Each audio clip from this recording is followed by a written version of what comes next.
Hello viewers, আসসালামু আলাইকুম। এটি একটি রিং ট্রান্সফরমার। এই রিং ট্রান্সফরমারটি তৈরি করা হয়েছে, তো এটাকে আমরা কটন টেপ দিয়ে পেঁচাচ্ছি। কটন টেপ দিয়ে পেঁচানো হলে এটাকে ভার্নিশ করব। এই পাশে দুইটি লুপ বের করছি, দেখেন। কটন টেপ দিয়ে পেঁচানো হলে এটাকে ভার্নিশ করা হবে। আপনারা দেখতে পাচ্ছেন এটাকে টেপিং করা শেষ। এখন এটাকে ভার্নিশ করা হবে, যে আমরা ভার্নিশ দিয়ে ভার্নিশ করব।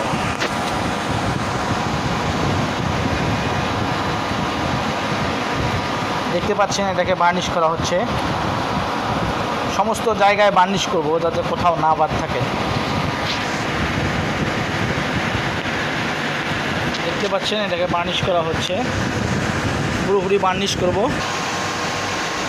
হ্যালো ভিউয়ার্স, দেখতে পাচ্ছেন এটা আমরা রোদে দিয়েছি, ভার্নিশ করা শেষ। তো এটা এখন রেডি, এটা শুকিয়ে গেলে পরেই রেডি হয়ে যাবে। চ্যানেলটি ভালো লাগলে লাইক, কমেন্ট, শেয়ার করবেন, সাবস্ক্রাইব দিবেন। ধন্যবাদ।